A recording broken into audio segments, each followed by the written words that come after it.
Welcome to the Unleashed Life, where ambitious women take control of their mindset, money, and mastery.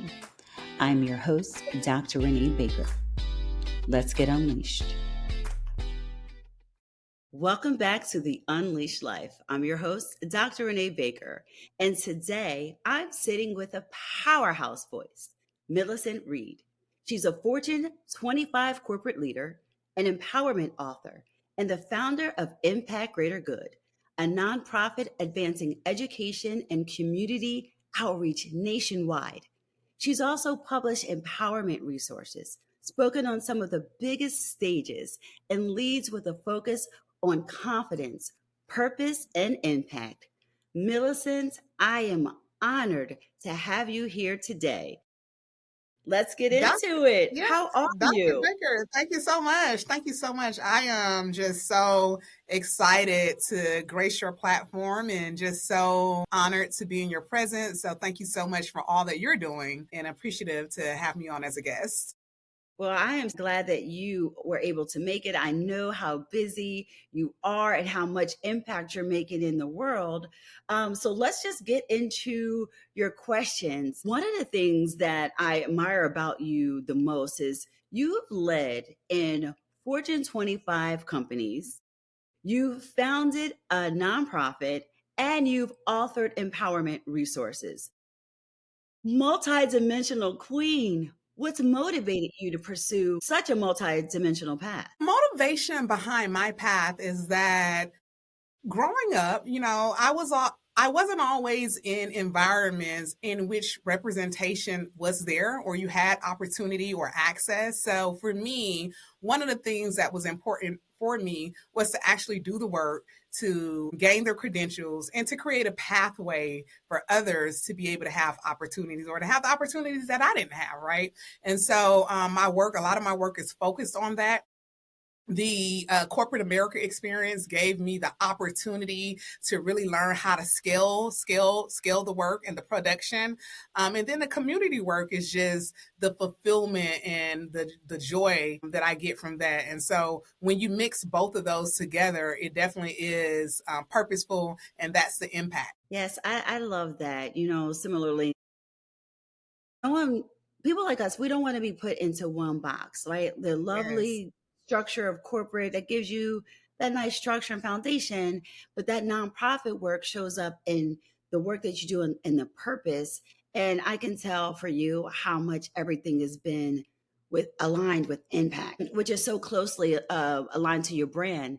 But what I want to know is there ever been a moment for you where you feel like you've been pulled in so many directions, or do you feel that your vision is always clear? No, there's definitely moments. So when you have the opportunity to work in a corporate setting, you're working and you're learning under an institution, which is great because you get an opportunity to learn, you get an opportunity to work in different environments, to see some different players, to work through complex scenarios. And then it transitions when you get out there on your own and you take on that entrepreneurship spirit, and you have to have that clear vision, that clear strategy. It changes. What you start out with is not what you're going to end up with 2-3 months, but you have to be flexible. And you learn that in corporate America. So my experience has been one of which has given me the opportunity to learn in a startup environment. I did mid to medium size. I ran a nonprofit, worked in Fortune 25. So collectively, all of that experience has given me the opportunity to have a very clear vision when I took on this entrepreneurship journey.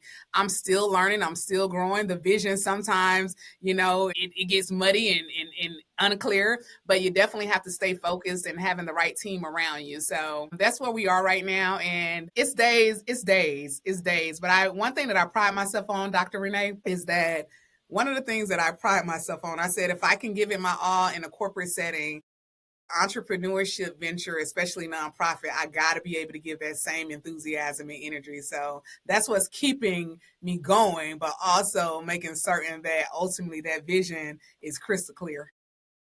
Yes, powered by purpose. How about that? I love it. So you've done so many extensive things, as you said. You work in diversity, equity, and inclusion, executive leadership. What lessons have you learned through your experiences about the difference between inclusion on paper and inclusion in practice? That is a very strong question because inclusion on paper is an idea. It's an idea, and it's a utopia. We all say, we want to live in this world in which we all can get along, and if everything was right, different colors, different shades, different voices, it would work perfectly. That's not always the case. When we get into these environments, you get an opportunity to bring your authentic self. And one of the things that I have seen diversity, equity, and inclusion is that inclusion has to be an everyday practice. It has to be a practice, and it has to enact a culture. It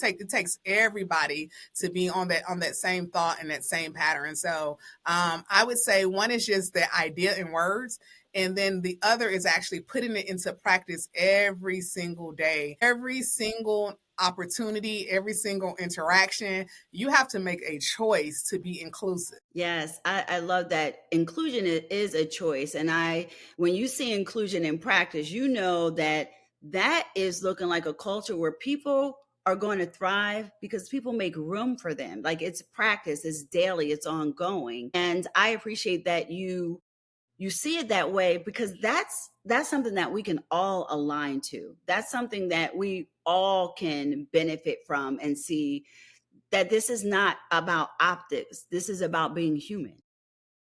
Yeah, it's psychological safety though. Psychological safety comes into play, right? And when someone feels comfortable to be their authentic self, I didn't always feel comfortable being who Millicent was. I have a big personality, a strong voice, and as a Black woman, you do get stereotyped of those things. But when you work in an environment in which that is respected, that's honored, and you get to be yourself, it really gave me the confidence and built my character. Okay, like if they're accepting me and I'm bringing my voice, then I have to stop and I have to look around and see that others are different as well and allow those folks to bring their voice. And when you put that into practice and you make, like you said, that choice every day, it becomes a part of you. Right. Well, I will speak for myself. I love all of Millicent and we at hello. So when people get you, they get you. And you Thank bring you. your authentic self, you bring your best self. And in every room, you make people feel that they belong. And that's one thing that I just have to plug because that's been my experience with you from Thank day you. one. Thank you. I'm appreciative. I've learned, and that's one of the things that I actually say that when it comes to, because I get asked a lot about diversity, equity, and inclusion, and how do you become so confident? But those one of the things that, you know, to experience a personality like mine, I've always had a really big personality, and it can be a lot. I get it. I totally get it. And so, to start to be able to walk in that, right, and to feel comfortable and to know and embrace who you are, because those who get you, and I call it a part of your tribe, they get you. And They just like get you you. said, we get Yeah. each other from And hello and we speak the same language. hello, because we're not going to let a light, no one's going to dim our light. Yeah. Put on your shades, but I get it. Like sometimes it can be a lot, but for the right people, it's enough shine and enough light to be able to share. And that's where the impact comes in. And you through your work through impact for greater good, I see how much good. I mean, what a great name, by the way, because it Thank you. really speaks about what it is that you do. Not only are you shining the light and bringing impact, but you're pushing education and outreach. I mean, you talked a bit about being powered by purpose, essentially, but what inspired you to start the nonprofit and what kind of hope do you want it to spark in the community, in the world? And I think big, and I know you do too, but what's that spark that you're going to bring through impact through greater good? Impact greater good was always in my heart, but I didn't always have the confidence, right? You make so many mistakes in your process, and it's just like the way the world is now, everything is so visible. And I grew up during the internet age. So everything that you want to know about Millicent is out there, right? There's no privacy laws here, and there's no, dinosaur times and dinosaur ages. So you grew up in this internet era, and you say, you know what? I figure I made so many mistakes. Do I have an opportunity to actually follow my calling, right? And so I talk about that, the transition of my mom, and her and I had a conversation in closing, and she was like, baby, why you're not out there? And I'm like, well, I kind of made so many mistakes. And she's like, you haven't killed anybody. Go chase your purpose. And, that coming from a 70-year-old and her just giving me like a cram course on life. And for me, I talk about how my mom had a 6th grade education, right?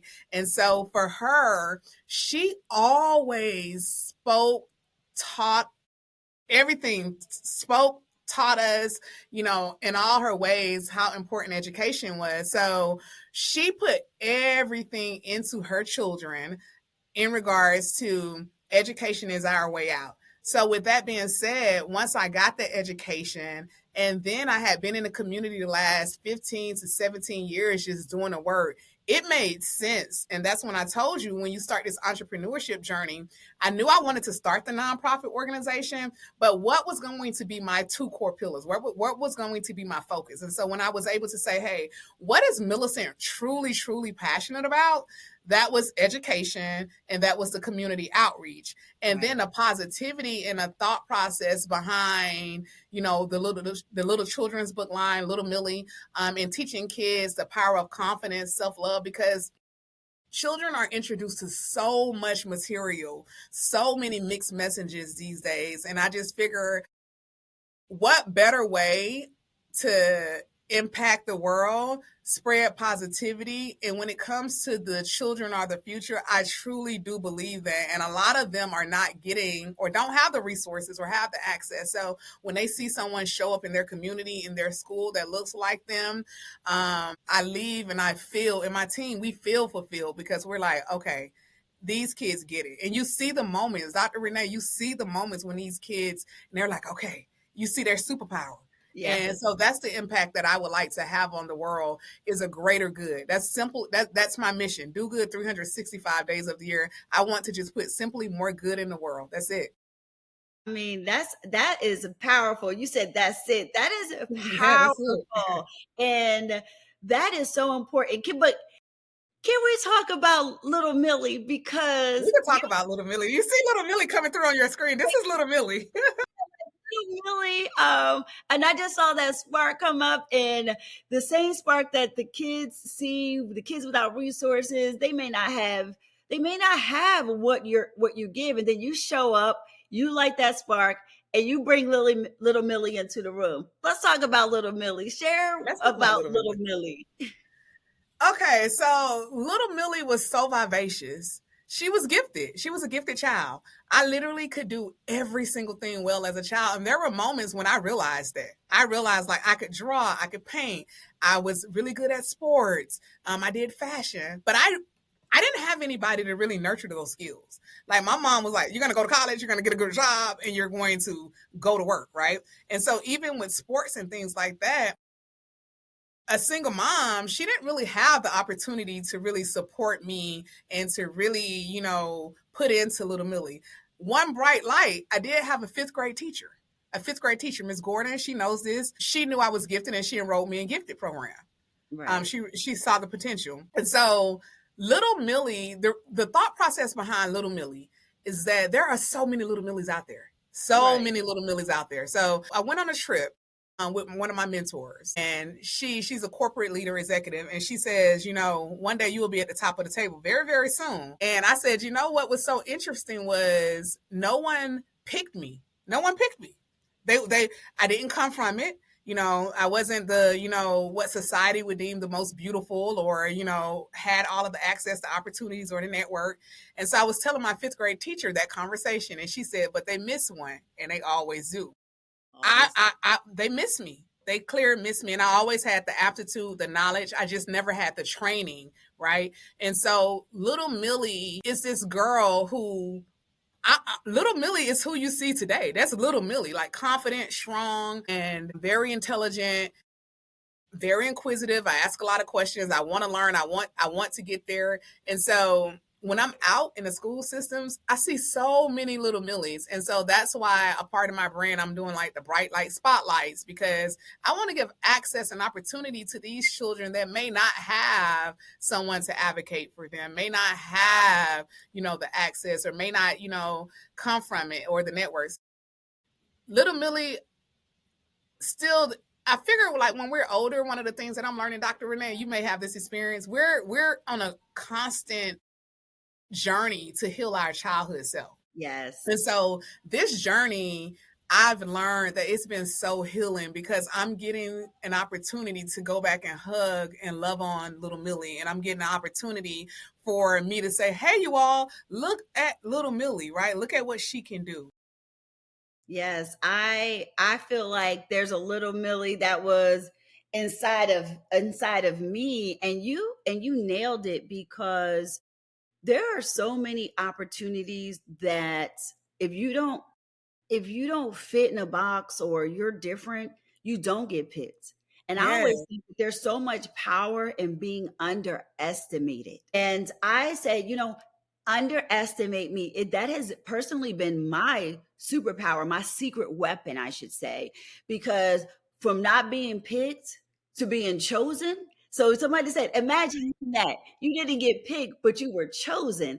And that's what I see. So us going back to the future, right? Because there's a little Renee, I'm little Millie, but for us to be able to go back and really inspire the future, to make sure that we're pouring into all of the little Millies out there that might not have been picked but have been chosen, is powerful. And we can pour into others what maybe we needed, and that's healing that inner child. Like, I am the woman that I needed, and I see that for you. I see that impact, and that's so powerful. That's so powerful. You said something that was so powerful. Wow. Like, that is what it's about, right? And like, how do you show up as an adult, and how do you give that love, that unconditional love? Because there's this thought and principle that, is unconditional love really a thing? And when I'm out in front of these children, it is a thing. I love them just because. And for me, just giving them a little bit of what confidence and self-love can do. Because not only was little Millie overlooked, but little Millie was told a lot of negative things about herself. And when you have confidence in yourself, and I'm pretty sure you've had this experience, when you have that confidence in yourself, people would think I was like insane, because I'm like, that's not true. And I was a child speaking of, like, I don't get that. I don't understand that. And as I did life, people who know me would be, I'm like, that's not true. That's not true, because I always knew that this version of me was going to peak when that opportunity. So when you said that I may not have been picked, but I was called. Yes. And when you have a calling on your life, you don't need to be picked. You Yeah, don't need to be picked. I'm good on not being picked. Thank you for not picking me and taking me down a path that I wasn't supposed to be on. So to you, I say thank you. Right? Thank you. Come on. Right? Because I always say, yeah, I'm delusional. And I love that about me. Call me delusional, because my belief in myself has to be greater than the belief of anybody else. Because who's going to believe in you more than you? Now, my mother would argue with me and say that she does. And I received that. Thank you. But we have to believe, and we have to stand in our power and our purpose, because there will be a lot of people, especially when you're called, especially when you're chosen, trying to push you down, trying to make sure that your calling is not going to be answered, right? So that vision is so, and I'm pretty sure you've had this feeling. The vision is so clear. It's so crystal clear. The calling and the vision is so crystal clear. And, not trying to throw religion on anyone because that's not my job. You know, your faith walk is your faith walk, but there's a choice, right? And so I was talking to my mom, and when you don't answer the calling, there's a choice that you make. And when that calling and that vision is so clear, it's so clear. Who am I? Who am I? Who am I? Little old Milicent, who am I not to answer that calling? When the impact in the lives that you're supposed to transform and touch, these children that I'm in front of, these children will grow up to know little Millie. When they need, you know, that I talk about my toolbox when I'm out doing speaking engagements, and when they have to pull from that toolbox, they're going to remember Dr. Renée. They're going to remember Milicent, right? And so who are we not to answer the calling? That would be quite selfish of us. That's right. That's right. And I love that. Like, who are we not to answer the call? Like, Right. you better answer the call, Right. because like you said, there is a choice. And when you choose differently, and you said earlier in our conversation, you said you didn't make mistakes. And I'm gonna respectfully say you had to go through that journey in order to be who you are today. So I never look at, we all have made mistakes, and no, not one of us has. But sometimes we have to go through these journeys to be able to help someone else. And that is also part of the calling. That's part of the journey, is what we go through to be and to be able to stand with so much power in our purpose and in our place and answer that calling. Yeah, but that's the uncomfortable part, though. That Yes. is truly the uncomfortable part, and that is the part in which I had to, even as confident as Millicent is, that Yes. is the part that I had to grow into, and to say, you know what? Those mistakes, like you said, that is the power. The mistakes is the power. And when you can own it and you can say, you know what? I'm going to own it. Accountability here. I'm going to take accountability. But the test, when people used to always say that the test is the testimony, that Yeah. is it. The That test is is the it. testimony, and then you transfer that knowledge and you help others.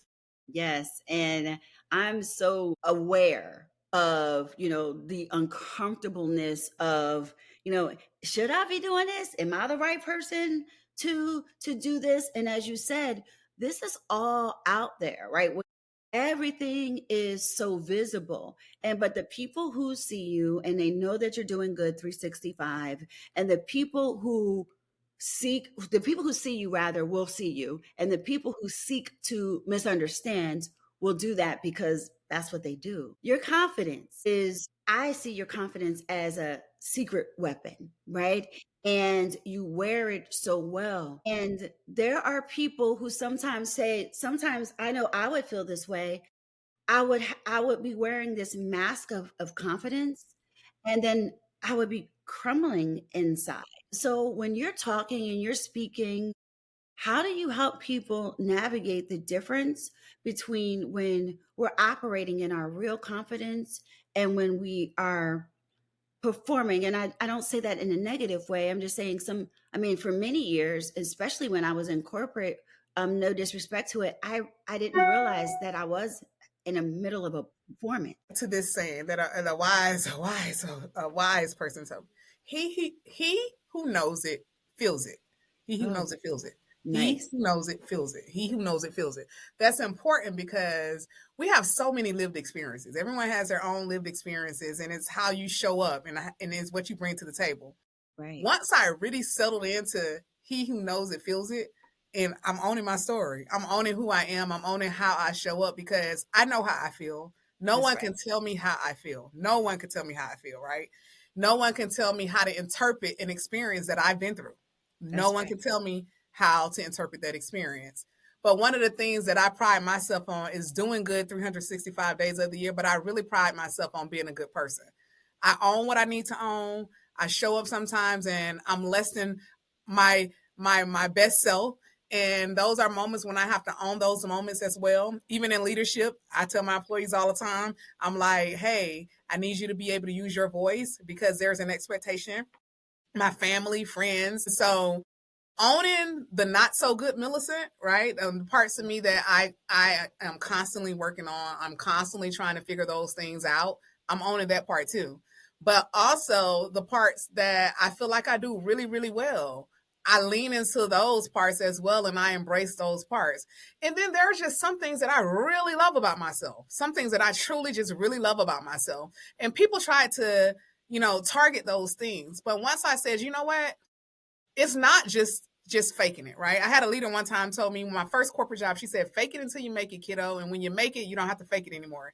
And that moment when it switched for me, when I realized I am good enough, I'm going to lead with Milicent, because in this lifetime, everyone gets a choice, Dr. Renee. You get to choose who you're going to be. And I'm like, everyone is choosing who they would like to be and what they would like to give. So I'm going to choose Milicent. And I know my heart is righteous. I know that, I'm in a good space and I try to do the right thing. And if I don't, I know that I own it. So I feel like it's a beautiful duty to be Milicent. It's a beautiful duty. And I'm going to honor myself in that manner and make sure I show up as myself.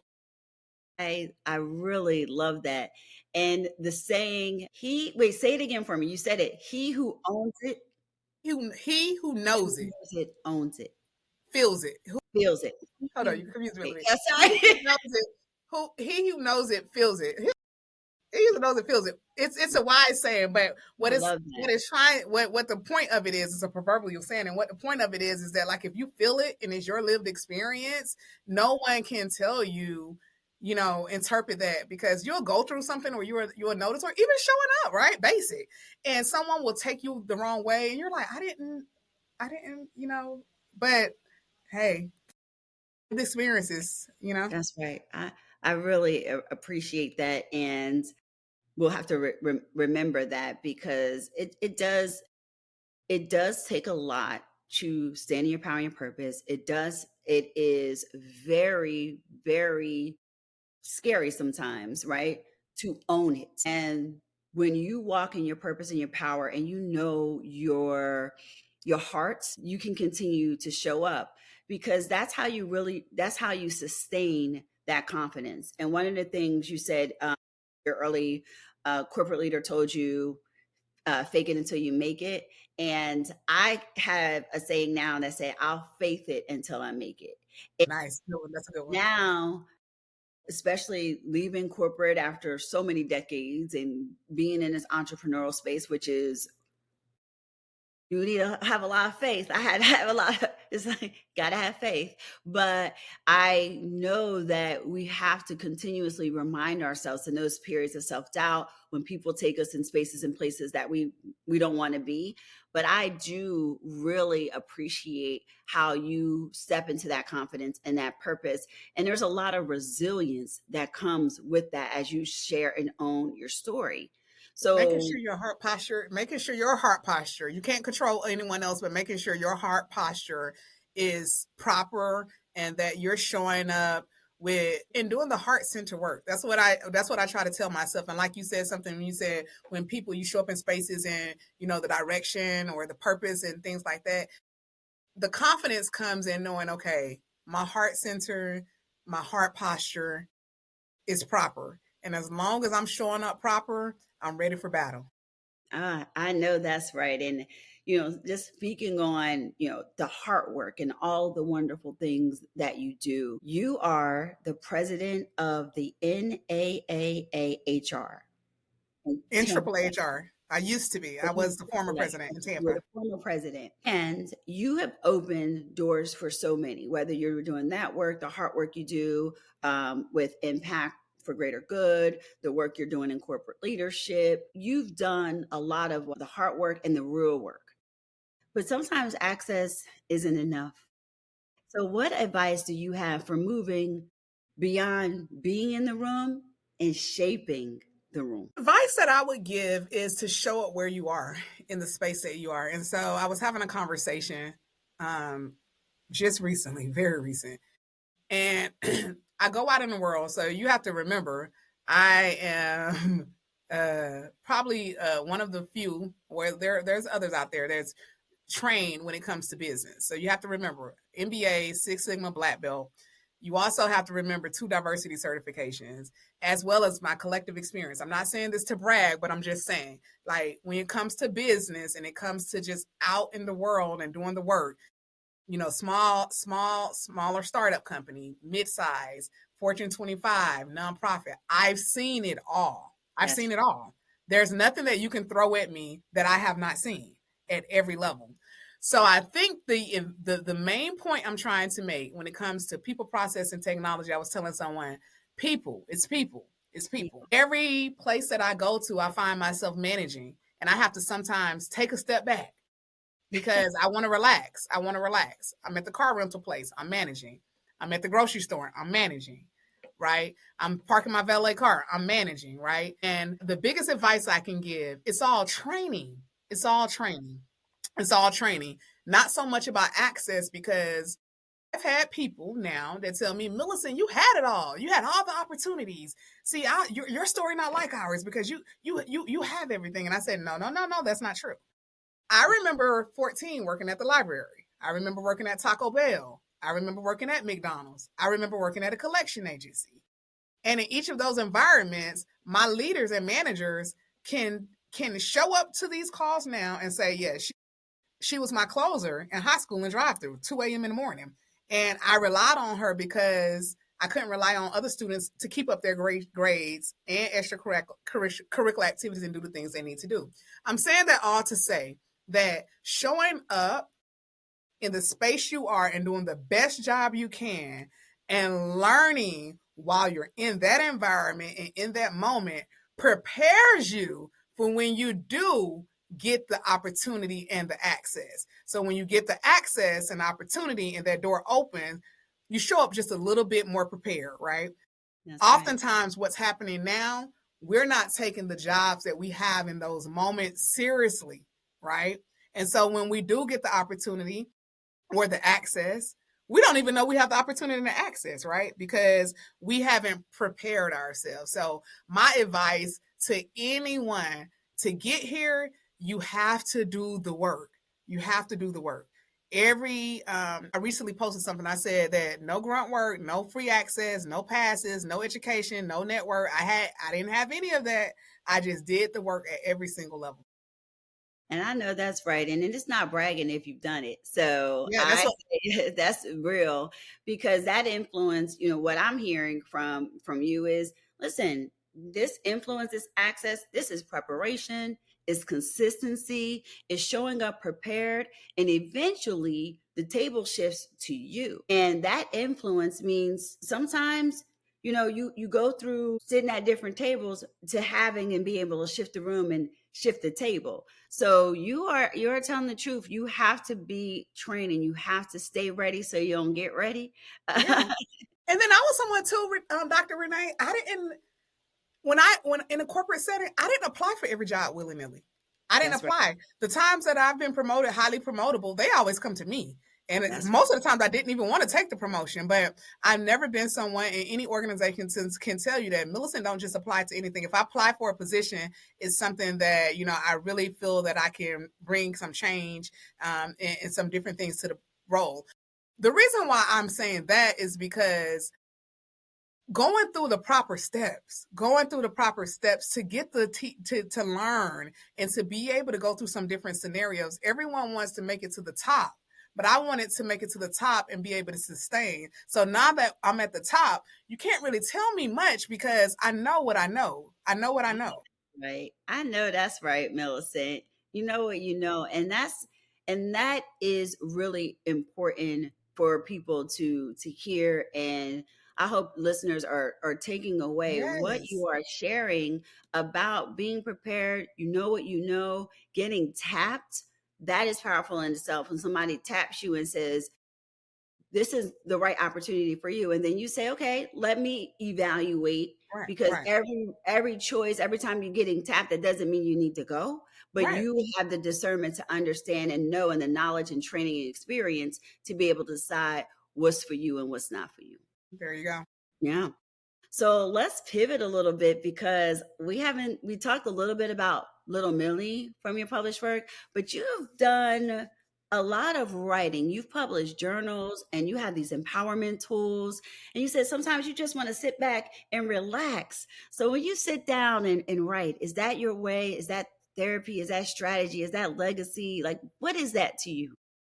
I majored in journalism. I majored in journalism. A lot of people don't know that. So I get told a lot. I should do radio my whole life. I should do Yes. radio, media. I should be a TV personality. I've heard all of it, right? But writing now at this stage in my life, it is such a release. It is such a release. Little Millie is so healing. Like I can get emotional. I can get Yes. emotional because it's so healing. Being able to write I haven't finished my self-help book, ebook catalog, but I have ADHD. No, I would tell that story. Like my mind is all over the place, a million things coming at me. So I intentionally write these short, what, 18 to 25 pages. So if you're like me, I don't like sitting reading long novels. And so I dump so much of what I've been through and my lived experiences into these ebooks. And I just walk people through my process of how I got where I am. So we have Ultimate Confidence. That was my number one. That was my debut writing material. And I love that ebook so much because it's me. I have on this beautiful yellow dress and I'm like, all right, the ultimate confidence, that's what we're going to roll with. And this is how, right? And this is why I show up like the way I show up. And then I did self-love, best love, because this journey of life takes you so many different places. But when you tap into self-love, I know it that's hits a whole different way, meaning. And so that is by far my best ebook. And then I wanted to give people in the world just free. I had a free self-help journal. That's how I reset. I was 289 pounds. I lost the weight. I've been through abusive relationships. I've always overcome. But you do get moments where you get stuck. So I'm putting everything into these self-help books and ebooks because I want people to feel the joy that I feel in life and to tap into what love means. And then the third one is radiate positivity. I get up every day. I'm an early riser. So 4 a.m., some type of physical activity, eat your breakfast, your smoothie, your green juice, whatever it takes to get you going, right? And then, listen to some, music to get you, feeling good about your day and just, set the tone for your day.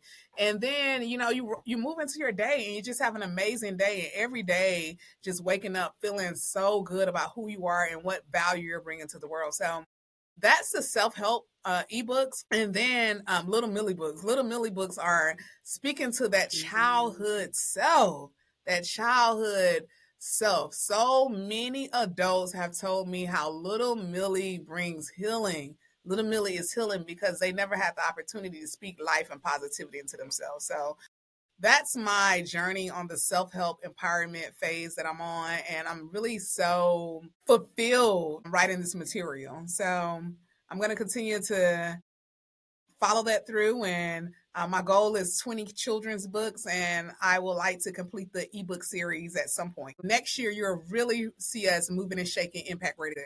So my goal is, I have to say this because I want to make certain the listeners understand.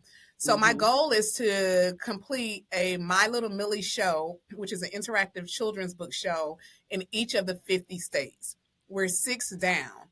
So Impact Rated Good, focus on 2 core pillars, like you heard during the session. So we have education and community outreach. I would love for you all listeners to be a part of the mission Do Good 365 days of the year. The feedback from volunteers has been tremendous. And as we've picked up steam, you hear people say, Milicent, I'm just happy to be in the number. I feel so good about serving. We're out there with the homeless population. And I'm not one of those leaders who sit back and just tell everybody else what to do. I'm right there with you all. I'm right there, boots on the ground. I'm serving. In fact, I'll tell you a cute little story. My team for the holidays, they was like, why can't we just hand the population or the people in need the bags and they don't even have to say anything? That's not what we're doing at Impact Rated Good. These are people, and I want communication. This is not a drive-through now. They just hand you your bag and you just roll right through. We're going to talk. We're going to interact. We're going to be community people. We're going to actually serve. So that's what you get when you come to an Impact Rated Good event. The My Little Millie shows, we also need help with that. These are beautiful shows at schools where we show up and we show up big. These kids love little Millie. So many adults and teachers, they say this show has brought healing for them in their childhood self. So if you're interested in volunteering, www.impactgreatergood.org. And that is a nationwide experience. So just put your information in and the director of volunteers will be in touch. You can find me on Instagram at Impact Greater Good, Facebook, Impact Greater Good, LinkedIn. You can also find My Little Millie _My Little Millie on Facebook as well as Instagram. Yeah, this is not a hard sell. We get you. Who doesn't want to do good 365 days? And then the purpose, the confidence, and little Millie. Thank you. And it's boots on the ground. So everybody say, like, this is not you're donating and you're like, I wonder if they're going to get the money. No, every dollar, every gift, every donation. So I did want to say that if you want to donate and support the cause, you can go on the website to donate, support the cause. Every gift, every donation goes towards an initiative, goes towards a kid having a book in their home. So you can also purchase the book on Amazon, Christmas, the holidays. It's a great opportunity.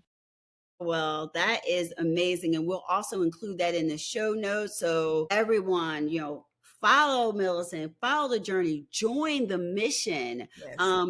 Just do something bigger than yourself, boots on the ground. So as we close, one of the things that I always ask the guests is about, on this podcast, we talk about living life unleashed. And one of the questions I always ask the guests is, what does being unleashed mean to you? And can you share one unleashed moment when stepping fully into your power, change your path? Now, you've given us a lot, but what's something else that you can leave us with as we close today? Living unleashed to me is doing you. Do you. And as long as you do that with some grace, and I'm big on your heart sensor. I'm big on your heart posture. And if you know, my saying is do the right thing because it's the right thing to do. And if you know that you're doing the right things out here, every moment you have an opportunity to do the right things and you're doing you, keep doing you, right? And live your life because you get one shot at this. That's it. There's no replay. All right. So do you and have fun while you're doing it. I love that. Yes. And listeners, that's your reminder. No permission required. Do you, and do you. I love that. And I have just loved our conversation, Milicent. Thank you so much for sharing your story. I mean, whether you're in the boardroom, in the community, to all of the wonderful work you do, your work proves that confidence and purpose can change lives and lead with impact. So listeners, please connect with Milicent through Impact Greater Good, her journals, her empowerment resources, and all the wonderful things that she's sharing. And we'll include that in the show notes. And I want you to know, if this episode has touched you, share it, share this wonderful conversation with a friend, and let's support Milicent. And always remember, the best is yet to come. Thank you so much, Milicent. Thank you for being you and for showing up on purpose, with purpose, and all of your amazing confidence. Thank you so much, Dr. Renée. You are an amazing gift to the world, and I continue to hope your platform continues to grow. Listeners, like, share, repost, have friends follow. Dr. Renée is an amazing force and doing some wonderful things out here. So if you want to get inspired, because I'm inspired by all of her content, definitely make certain she is running across your timeline. Oh, thank you. So you heard it here. Well, we'll see you next week in the Unleashed Life. Thank you. Thank you for joining us on The Unleashed Life. I hope today's episode has inspired you to break free from financial constraints and societal expectations, cultivating a mindset of abundance and possibility. Be sure to subscribe to the podcast on your favorite platform and join our vibrant online community to share your own unleashed moments and connect with like-minded individuals. Until next time, keep breaking barriers, embrace your beautiful, authentic self, and live life unleashed.